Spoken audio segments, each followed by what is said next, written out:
Hello, everyone, and welcome back to Everyday Excellence. I'm your host, Todd at Baldwin, and today we have Mario Aguilar, who is the owner and CEO of Lemus Construction. How you doing, Mario? Great.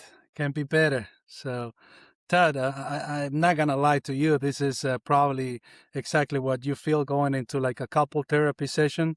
I mean, we have to tweak it a little bit and call it like business therapy. You're Okay, probably okay.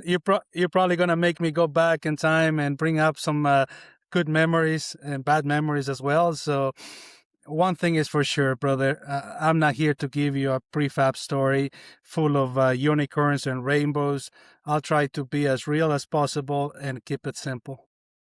That is awesome, Mario. And I have never had anybody compare this to couples therapy, but it makes sense. It makes sense. So that is a great way to a very light intro. So, Mario, tell me a little bit about Lemus Construction. I'm sure you could do a much better job introducing your company than I ever could.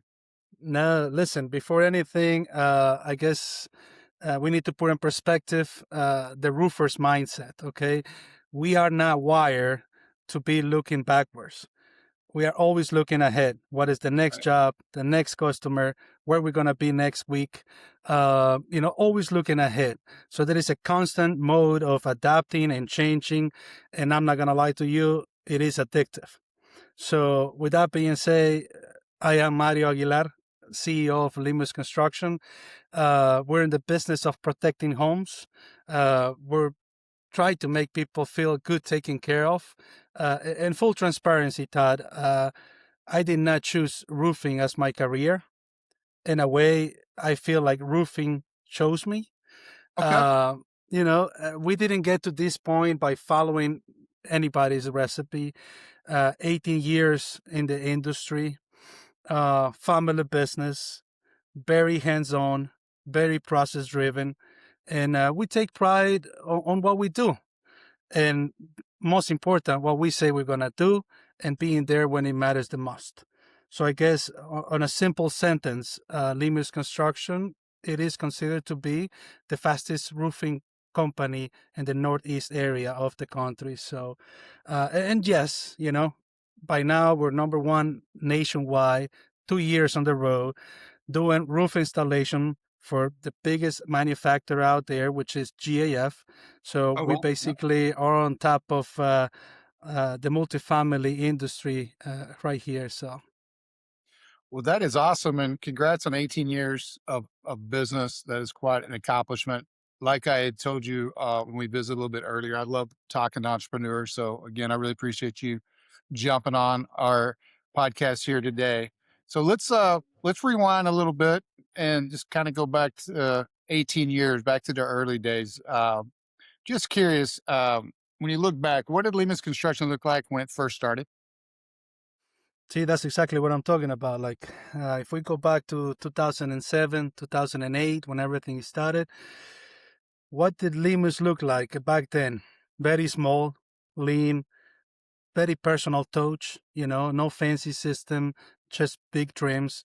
A lot of those similar stories that work hard during the day, go back to the office, write some proposals, sometimes slip at the office and wake up the next day and go back at it every day. So that's what it will take us. And we didn't see things working this way for us. We were always at where this is gonna go next. Maybe something good, maybe not. But we always had a serious mindset.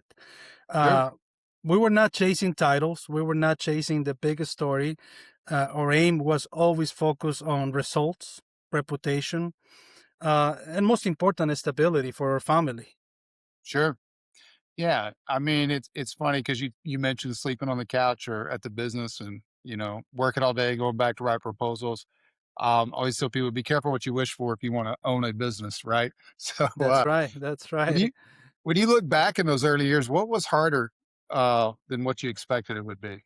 So we're talking about people, we're talking about Yeah. communication, we're talking about being consistent. So doing exterior remodeling is hard as it owns, like it's not an easy job, it's not an easy task. But leading a big company, having a huge team behind you, building the trust, keeping the standards the same across every job, that is even harder. So, and one thing that you must know is that the bigger you get, there is not much room for error, right? which means there is less forgiving things that will turn on your favor. So I don't know if that makes any sense, but No, it does. It makes totally sense. And you know, when I look back at these early years, I think about my organization. I could definitely think of lessons, right, and good lessons I learned early on. What is a early mistake that taught you a big lesson?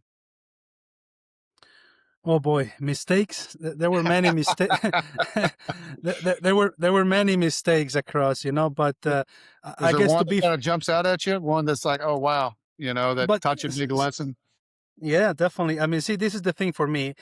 We have to define what is a mistake. At Sure. least, at least in my book, a mistake is only considered to be a mistake if it's done multiple times.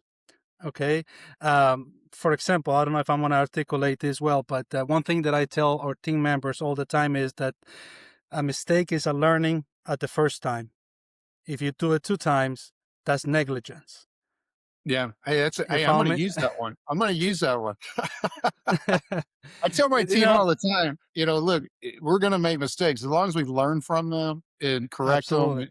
and to where we don't have it happen again, then it's okay. I mean, we're not perfect, right? Nobody's in a perfect world. So Yeah. it's a good learning opportunity is how I look at it. But I'm hmm with you. That happens a second time, it's negligence. I like that. I like that, Yeah. Mark. I'm learning things not right now as well as our listeners. So that was Listen, that was early awesome. on, early on, we made tons of mistakes, and that's basically what it make us stronger. That's what it Sure. help us to build the systems, the standards, so we don't learn the same lesson two times. Sure. No, that makes Yeah. complete sense. So, you've got this 18-year company now, right? And so we've talked a little bit about the beginning. What's changed the most about running a construction company over those 18 years, right? I mean, I know you've had a lot of change. But what are a few things that's jumped out that's really changed a lot from 18 years ago to now? So one thing that we keep consistent throughout the 18 years, Todd, is that we always go back to the drawing board and figure out like what can we do better. There is always, and you're gonna hear this a lot from different entrepreneurs. What did we did right? What did we did wrong? What can we do better? So as long as you always question yourself, I think there is room for growing and making things better. So back then, at the early times of Lemus Construction, it was all about survival. It was all about hustling. Uh, After many years now, it turned into like the key is execution. We're talking Sure. about having the structure, protecting the customer experience overall. Uh, I think that today our main goal it is being consistent and providing that experience on the high level for those customers. Yeah, I know it's all about giving that good customer experience. So I'm going to focus on you for 1 second on this question. And I'm just Yes, curious, how has your role changed from year one to today? I always say this when I'm in front of a customer. Like it takes so many jobs to build a reputation, and it only takes one to knock it off. Okay, Right. so where we started, I was doing basically everything. Right. Wearing different hats, but it was not just me. It was my sister, my brother-in-law. Who thanks to those two, we have a Lemus Construction now. They are the founders. Somehow those two mastered the skills of reinventing the company year after year. It is amazing, like what they do. If you look at our planning room, you will consider ourselves crazy for the things that we're aiming in the next 5 years, 10 years. So, we did slowly grow the business, but right now we got to the point where like, okay, we're not stopping. We have to continue. Right. Yeah. No, I love it. And I love big goals.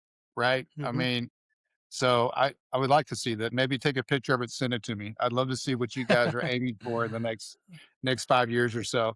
Let's talk a little bit about your culture, your team, right? How big is your current organization roughly?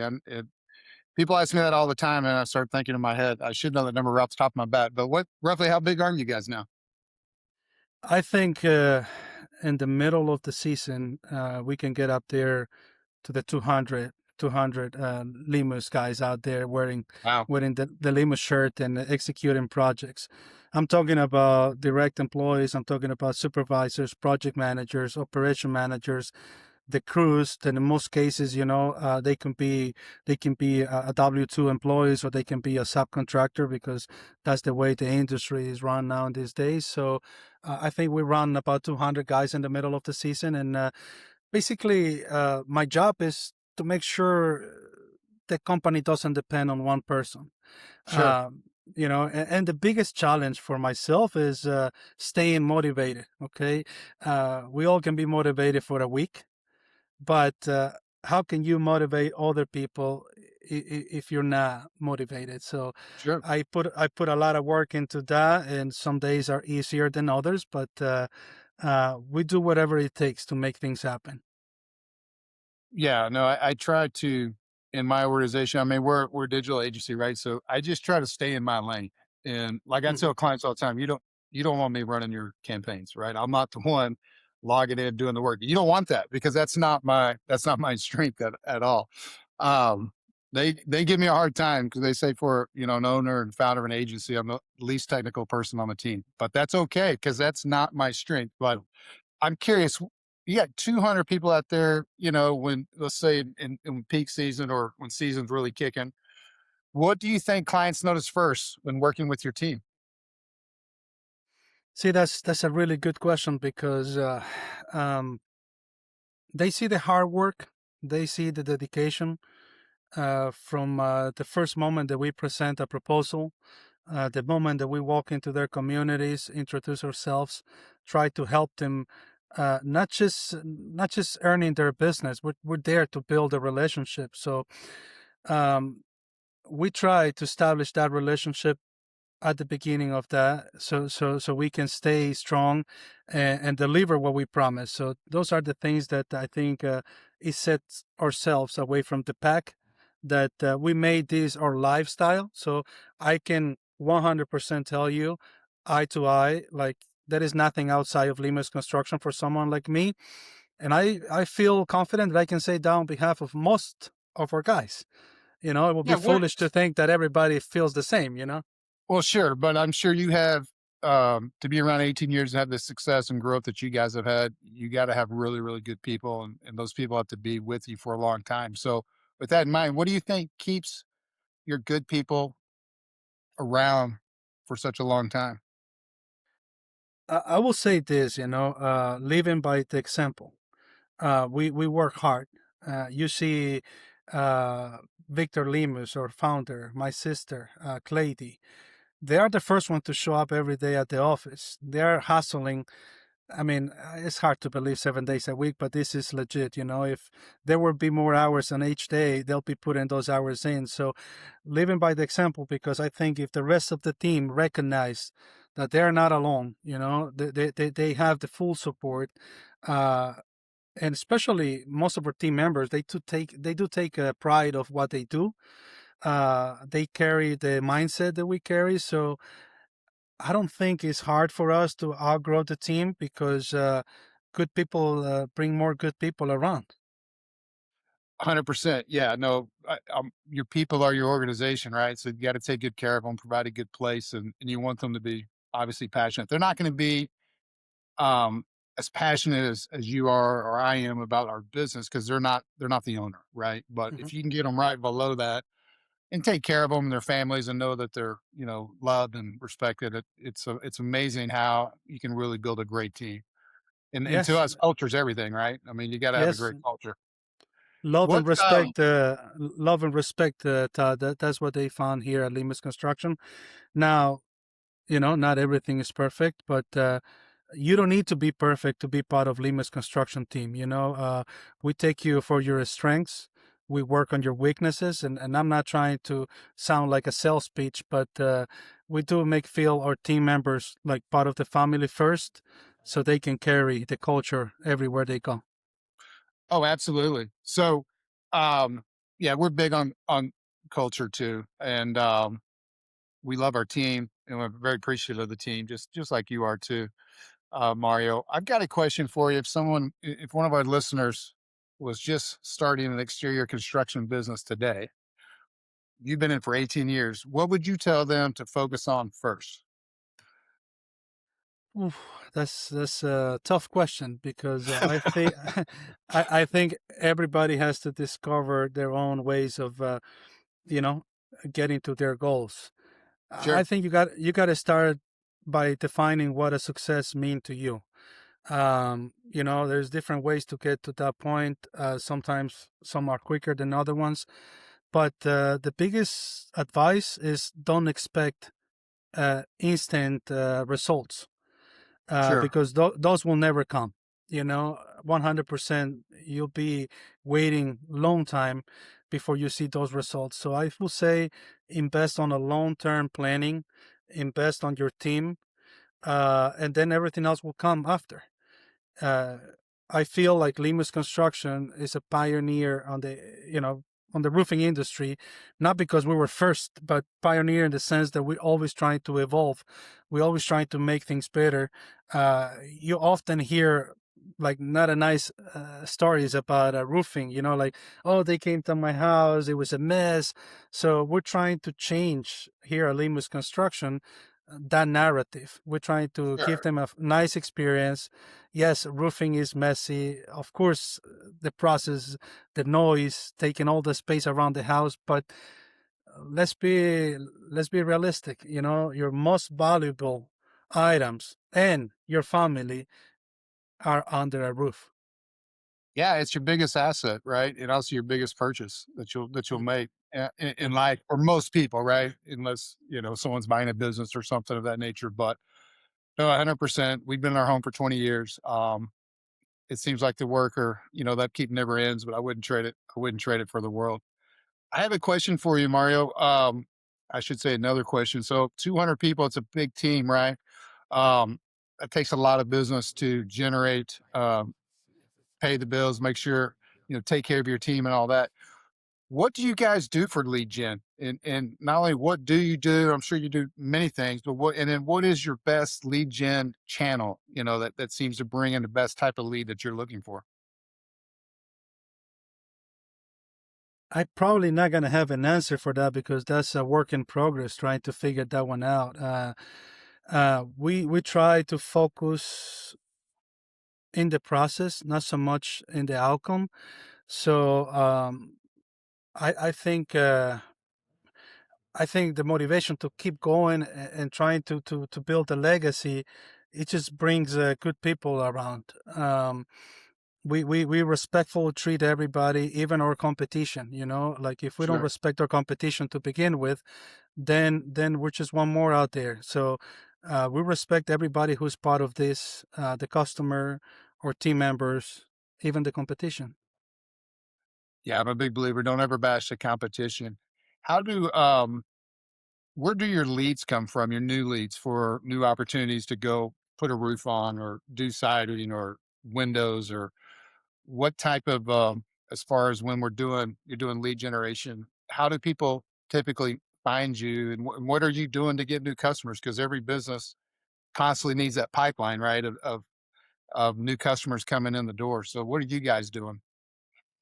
Yeah, listen, Todd. I mean, generating leads is a company on its own. Like you can run a business just by generating leads and sell it to other contractors out there. And uh, you better believe that this is being done and it's in the works out there, where like people are just trying to generate this and pass on those leads to other contractors. So you're gonna turn into, like, 10, 12 contractors fighting to get the next contract.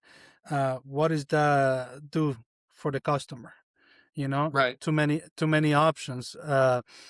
We highly believe on a word of mouth, where people talk about if we did a good job, that's gonna get you the next lead. But you also have to consider different avenues. So there is people out there who's providing this type of services. What is new on Lemus Construction is that we launched last year Lemus Remodeling. So basically, we took the multifamily division, which is what I am handling right now. That's fully dedicated for commercial and multifamily unit.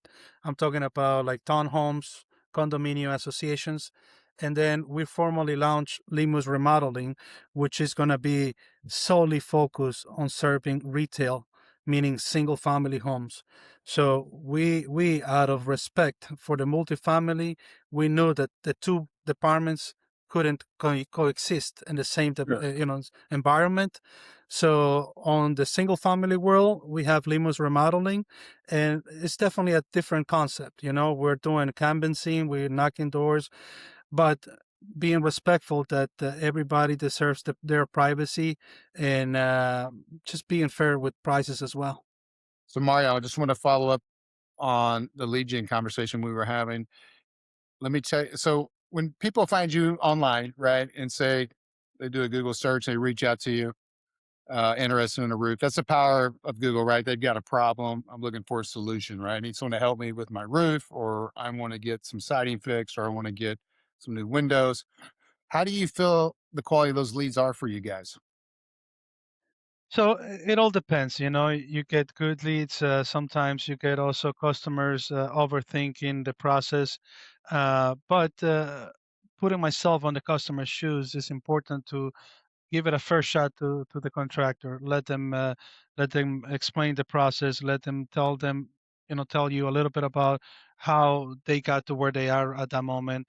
I think it's a fair shot. Sometimes looking into reviews, it does tell you a little bit of the story, but not the full picture. So once you get in front of the customer, explain the process, talk about yourself, the way you represent the company, and then make it right to the customer. That's all why we are in business now. Sure. And the last thing to piggyback on that is the AI side of the world, right? This artificial intelligence that's not going away, Chat GPT. So the cool thing is we're finding our clients are getting leads off Chat GPT. What are y'all's thoughts on AI, and do you guys have an AI strategy for 2026? We are. I mean, obviously, this is constant developing process, but so far AI it has a good impact into the industry. I think some of the deficiencies with systems in place, following some guidance, now you can find it very accessible through AI. So I think maybe in other industries is affecting. On our side of the industry is making things better. So I think, and we haven't see the full capacity of AI yet. So from what we saw so far, I feel like it's going to be a tool out there available for whoever wants to do things better and improve, not stay on the old thinking mindset, but just look into new ways and again with the same objective that you always going to improve. Sure. No, it's not going away, right? So either adapt or get left behind is what we say, right? That's correct. So I'm just curious as we wrap this thing up, what excites you most about the next chapter with Lemus Construction? Um, I will say that, and not to repeat myself, but being focused on the process, that's what it excites us because excite us in a way that we know where we're trying to get, and believe me, quitting is not on our DNA. We'll do whatever it takes, setting the goals, setting the expectations. Yes, consciously you can set as many goals as you want to, but subconscious sometimes it can help you make things possible. Sometimes it will plant doubts in your mind that will not allow you to succeed. So I will say that more than AI, a little bit of what's going on our industry, as well as many industries out there, is the private equity and what it's doing to our market. I'm not trying to pick up a fight with anybody. It's just that there's Sure. different ways to succeed. So we feel that We want to fight the good fight, and our beliefs is that it's hard to serve two masters at the same time. So you either serve your investors or you serve the customer, of which we choose the customer. So that is not uh, a bad end of the story if your fully focus is the customers. Sure. Yeah. No, we're big believers. It's all about that customer and the experience. And the private equity has really come on strong in the last several years in this home service industry. Not only your industry, but HVAC. Had a friend of mine, a huge irrigation company that just actually did end up selling, rolling up. He had big company throughout Texas, Oklahoma, rolling on all up in a private equity deal. But and one thing he will tell me, it has changed. He is still there, and it's not what it was at one time. It's very frustrating because they've lost the ability to do what they think is best to help continue to Yeah. grow that business like they did for in your shoes, 18, 20 years. So, well, Yes, Mario, definitely. I mean, yeah, I will add something to that sure. is that what private equity is doing as a side effect in a good way, positive way, is that it's making contractors like us step it up, level it up, uh, improvise in a good way where you're fully focused on making things better. So you're evolving, and that's part of this, like don't stay still, always in the move, and always aiming to be better. Yes. No, I man, Mario, I love everything that you've mentioned and we've talked about. I love your mindset as far as an operator, business owner. Last question here. If someone remembers one thing about Lemus Construction after this conversation, what do you hope it is? That's a good one to finish, huh? Yeah. So, one thing to remember about Lemus Construction. I mean, listen, we didn't get here where we are by coincidence, and honestly, not even fully by design. Uh, I believe God allow us to and lead us the way. So He opened a lot of doors throughout these many years, and it has to be a bigger purpose that we still trying to figure it out. One thing is for sure, if He allow us to get up to where we are right now, and one day we stumble and we fall short, it has to be for a reason. Maybe we didn't do something right and we need to correct and go at it again and again and again, and continue the path forward. So we take life as it is because at the end of the day, it is a gift. And being part of this or anywhere that we end up is always going to be a gift, and you have to make the most out of it. Man, that is a great way to end the show or end our episode here today, Mario. I can't thank you enough for being on. For everyone who is listening out there, if you'd like to learn more about Lemus Construction, you can find them at lemusconstruction.com, or you can also find their website in the podcast description. Again, Mario, thank you so much for joining. Listen, Todd, I truly appreciate this opportunity. I appreciate even more the fact that you allow us to be real, to bring out the facts, not just the good side of the story. So I wish you nothing but good luck into your program and anything that you accomplish throughout this year. Thank you again for the opportunity. You bet. Hey, thank you for the kind words, Mario. Hope to talk again soon with you. Sounds great. Thank you. Thank you.